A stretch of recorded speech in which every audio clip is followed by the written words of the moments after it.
Lezi ndaba zehora lesikhombisa sikwethula zingabukhoma ekomkhulu le-SABC e-Auckland Park eGoli nazo ezinohlonze kusihlwa nje. Well, in any hit, there is a mastermind. There must be a hit orderer. So the investigation and hopefully Sotheni will tell us who ordered him.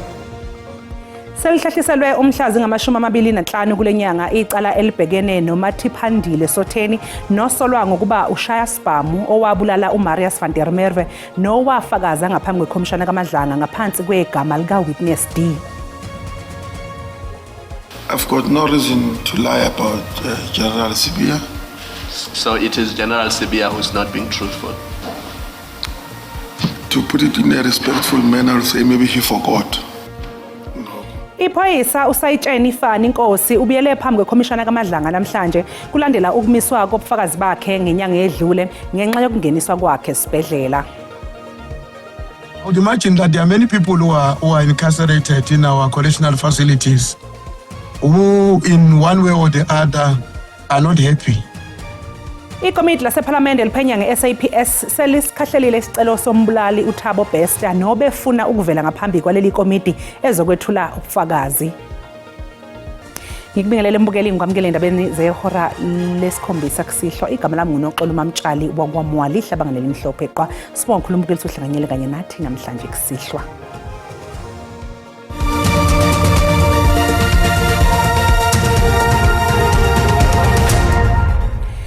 Usachazwe njengengozi emphakathini umsolwa uMathiphandile Sotheni omataniswa nokuba ushaya sibhamu wabulala uMarius van der Merwe nowavela ngaphansi kwegama lika-Witness D ekhomishaneni kaMadlanga ngenxa yobuchule nesipiliyoni anaso njengephoyisa elaqeqeshwa ophikweni i-Special Task Force.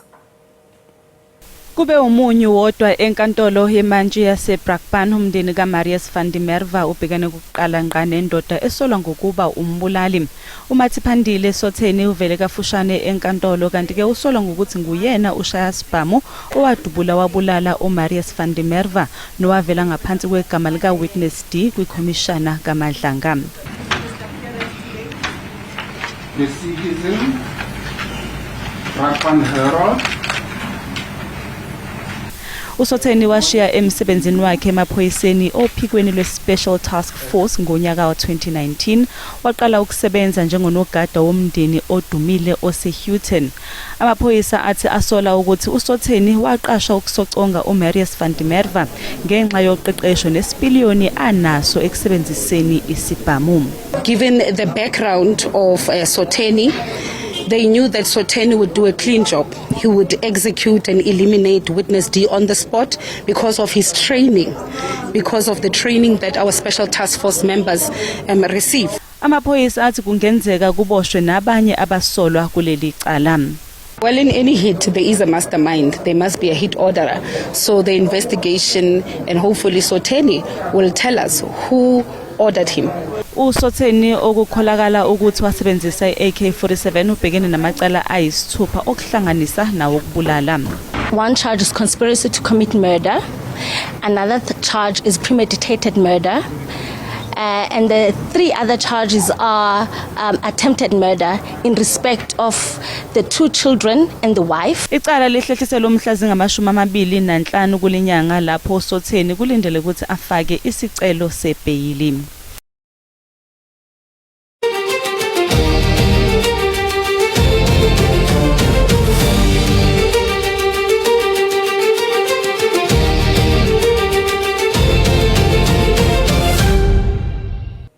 Iphoyisa elaziwa ngo-Witness F kukhomishana kaMadlanga usayitsheni Fani Nkosi utshela isithangami sekhomishana ukuthi ubufakazi bephini likakhomishana wamaphoyisa uLieutenant General Shadrack Sibiya osamisiwe abunalo iqiniso.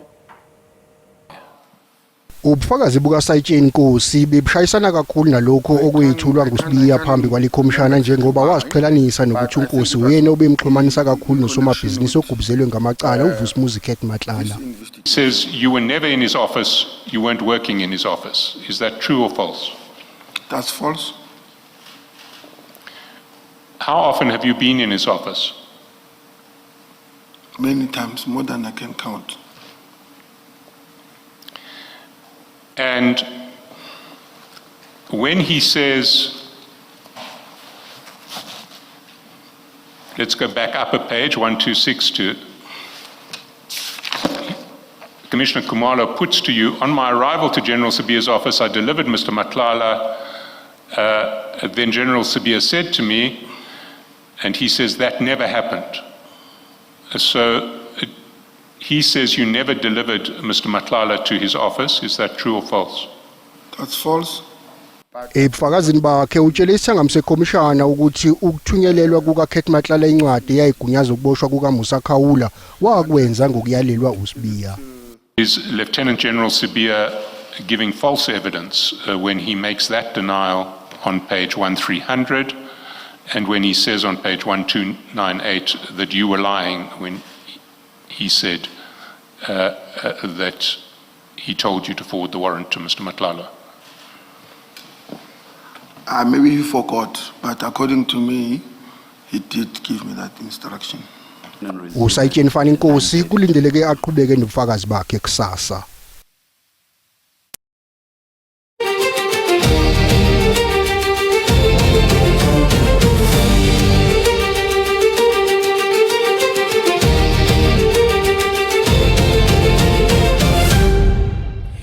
Ikomiti lasephalamende eliphenya nge-SAPS selisikhahlelile isicelo sombulali uThabo Bester nobefuna ukuvela ngaphambi kwaleli komiti ezokwethula ubufakazi. Kusenjalo kusasa kulindeleke ukuthi umkhuzi wamaphoyisa kuzolonke uJenene Ufani Masemula avele ngehora leshumi kusasa ekuseni.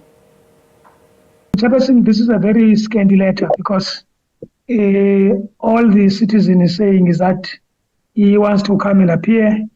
And it's not clearly spelled out in terms of what contribution would he be making in terms of the committee's scope of investigation or terms of reference. I'm in full agreement with the view that we don't need to meet Mr. Bester. I would imagine that there are many people who are incarcerated in our correctional facilities who, in one way or the other, are not happy with the treatment of by other inmates or treatment by officials of the state or whatever the case may be. We don't have much information with regards to the reasoning or why Mr. Bester would want to appear before this committee, but I would like to agree with the members that spoke before me that this matter can be taken up in the Correctional Services Portfolio Committee. Inkantolo ephakeme yaseGoli ibilalele izethulo ezimayelana nokuthi kungani kufanele ibhekisise isinqumo esathathwa usihlalo wekhomishana ephenya ngokugxambukela kwezombusazwe emacaleni eTRC ijaji uSisi Khampepe njengoba anquma ukungahoxi kule khomishana. Our objective is the removal or termination of the appointment of the chairperson for the reasons, particularly the actual bias, alternatively, the reasonably apprehended bias. Now, admittedly, and for good reasons, the president says, I'm not getting into this thing about the actual bias because he says, I don't know the facts. Fair enough. But he says, as far as the reasonable apprehension of bias is concerned, I am saying that there is a case to answer. And for that reason, I'm not opposing. And for that reason, the court is at large in our respectful submission to grant that. That would be the end, and that's why we're raising this up front, because if the court were to do that, we all pack our bags and go home. But it's unlikely that the court will do that. Kudutshulwe umsolwa washona ngemva kokuthi ethumbe amaphoyisa amabili esitoksini estation samaphoyisa eNtuzuma enyakatho yeTheku. Kunezinsolo ezithi lomlisa ubeboshelwe icala lokuzama ukubulala, kanti ke lamaphoyisa amabili abeye kuye esitoksini njengoba ebezokwethweswa icala ngokusemthethweni. Amaphoyisa ke athi umsolwa ukhiphe isibhamu wakhomba lamaphoyisa amabili wabeke esewavalela ngaphakathi esitoksini. During the scuffle, they called for backup. And members who responded, they were armed police officers in uniform. During the scuffle that continued, the suspect managed to grab the firearm from one of the officers, and that's where he kept them hostage, as he had the gun and the keys, so he locked the door of the cells. shooting at members who managed to hide from him inside, tactically so, until the other officers who were tactical managed to penetrate, got inside, and during the operation, he was shot and fatally wounded. Bukalisa Thiqu ey'tolo siyabuya nezinye indaba unganyakazi.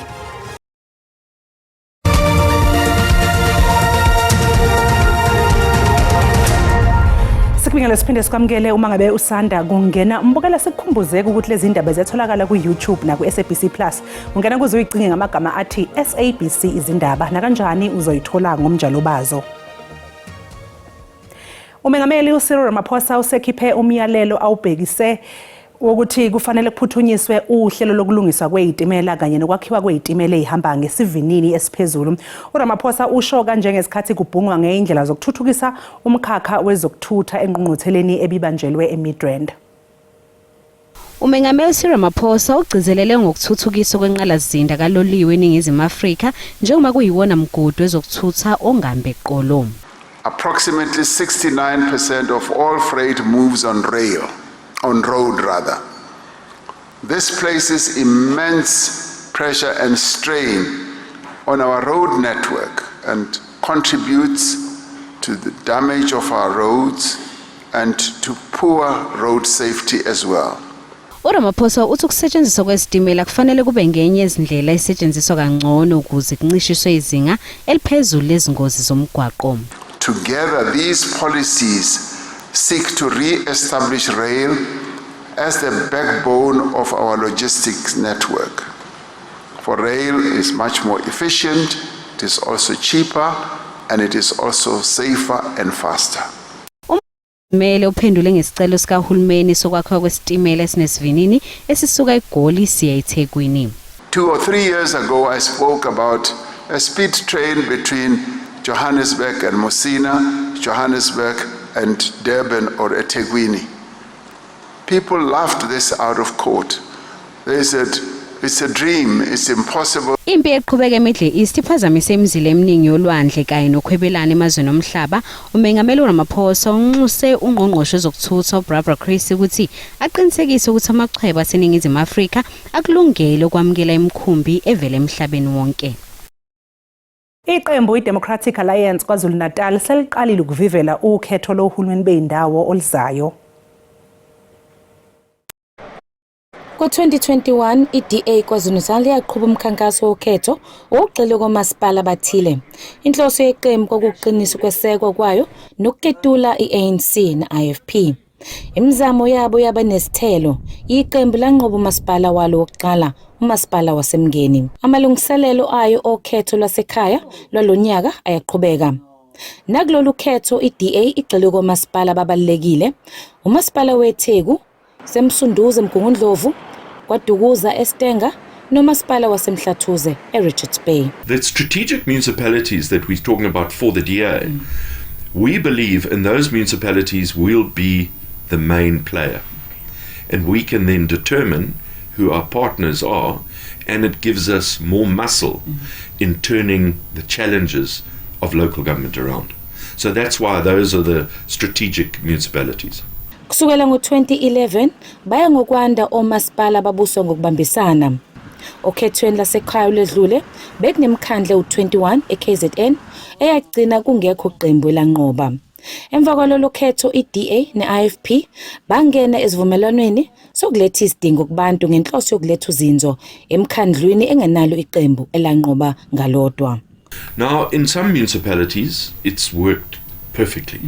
In others, it hasn't worked perfectly. We can't fool ourselves. And that is something that we have to re-look at, specifically in those identified areas. Umholi wesifundazwe uthi ukubamba iqhaza kweDA kuhulumeni wobumbano lwesifundazwe kwenza leli qembu lokwazi ukuveza amandla alo okuphatha. Izindaba ze-SABC ngingu-Ayinda Mhlongo ngiseThekwini. Izakhamuzi zaseMandeni ngokuhlanganyela nenhlangano yomphakathi ilakho KwaZulu-Natal beyithukutheleza iganunu abo ngesikhathi izinquma ukumasha zikhala ngokuthi lesi sifundazwe sinamafema amaningi kodwa iningi labantu alisebenzi. I-Labour and Civic Organisation kanye nomphakathi waseMandeni umashele emafemini ase-Isithebe Industrial Estates befuna imisebenzi. bathi ungasebenzi kwabantu bendawo kupepethekisa ubugebengu futhi kwandisa ububha emphakathini.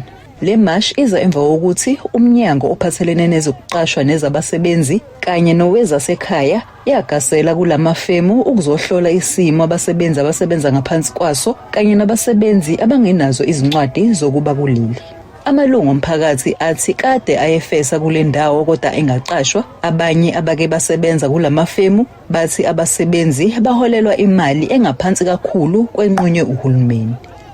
608 ngo-2004 njengamanje ngasebenza ngizama ngibhatanisa ayifiki kule mali kule 1000 egcineni njengamanje avala lamafemili amanye ngilokhu ngibamba ngiyeka kuwona.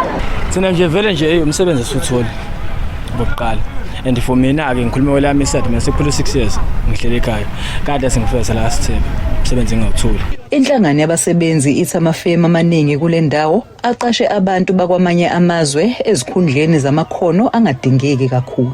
Umthetho wase-South Africa uclear kakhulu. I-Skills Act iyakustipulate nje kubeka ngokusobala ithi uma umuntu angaphandle uzongena uzosebenza e-South Africa kunamaphepha athize kumele ube nawo. Asikhulumi ngepassport, asikhulumi kwaselam, uzomele ube ne-work permit. NginguNonhlakanipho Magwaza ezindabeni ze-SABC eMandeni.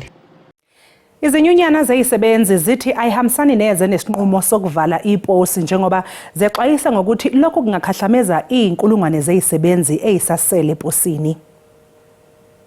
ICOSATU iligxekile linyathelo igxeka abo batholiswe uxanduva lokuhlangula eliziko ngokudenda abasebenzi kwanokuvala amakhulu amasebe eposi. ICOSATU ithi ayizange yavumelana nokubhangiswa kweposi yaye imile kolokuba abo banoxanduva lolengxaki ngabo ekufuneka bephendulisiwe.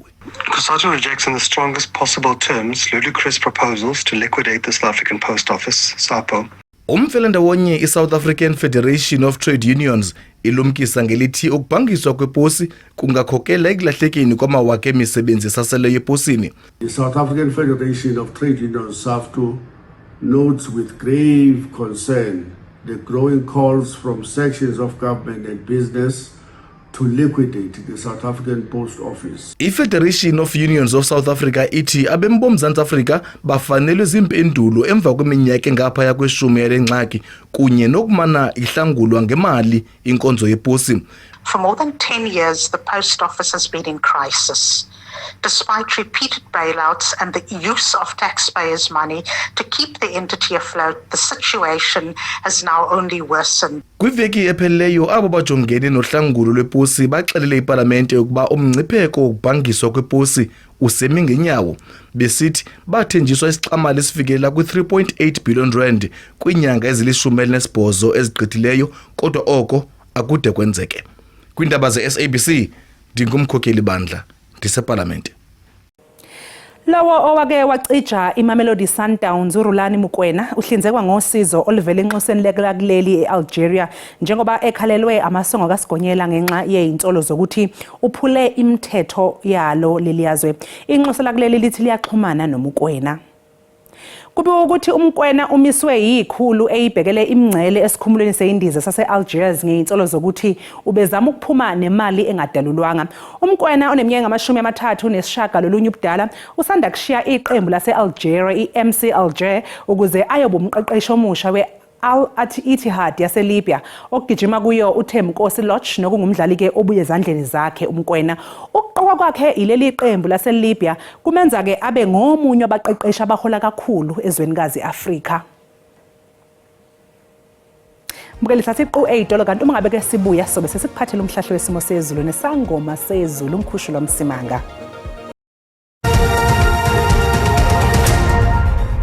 Kwase kwentokozo mbukeli ukuthi siphinde sihlangane njengoba sisho sithi aqhubeka lamathuba amakhulu emvula kakhulukazi engxenyeni esenyakatho yonke neGauteng eMpumalanga kanjalo naseMpumalanga yalapha eNorth West ngale kwalo kwangamancane nje mongena kwaZulu Natal siyongena ke kwela seFreystata phansi lapha eStern Cape kanjalo nasengxenyeni ke ezingapha ngaseNtshonalanga sisho sithi ke nakusasa singaqhubeka silindele amathuba athathu kuba makhulu ke engxenyeni esenyakatho kanti kangamancane futhi mongena enkabeni uyongena ke lapha kwaZulu Natal sisho sithi ke aqhubeka bemakhulu ngaseningizimu yeNorth Cape kanjalo nasengxenyeni ke ezilapha ngaseningizimu lapha kwaZulu Natal engxenyeni ezimaphakathi uyongena eMpumalanga singaxako inkungu nje yasekuseni uyongena lapha eMpumalanga engathandi bayisiphazamiso ke kubashayeli ngivumele ngithi ke iSouth African Weather Service yasikhipha isixwayiso esilapha eMpumalanga eNorthern Cape sokuthi lezi imvula ke ephelezele ukuduma zikaNomgozi isigaba sesibili ke singaqaphela isikhotho nesiphepho kulozo ndawo kanjalo nombani uyongena koBuford West kanjalo nasentshonalanga yalapha eStern Cape obheke nje amazinga phansi ebusuku namhlanje kuyofika kusasa kusempondo zankomo ngivumele ngithi ke endaweni ezingasogwini lapha eThekwini yongena koRichards Bay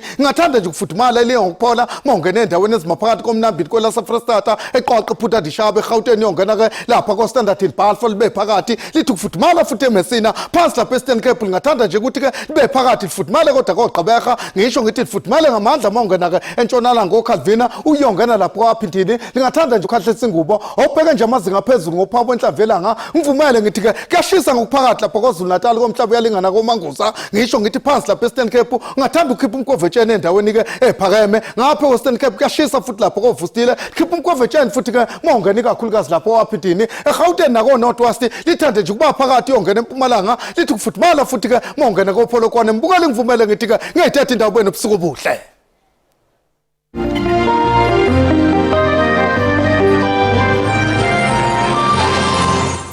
Sizibeka lapha ebese kuphathele zona namuhla kusasa abakhonoza kwethu neindaba ngolwimi lwesiXhosa ube nobusuku obuhle usale kahle.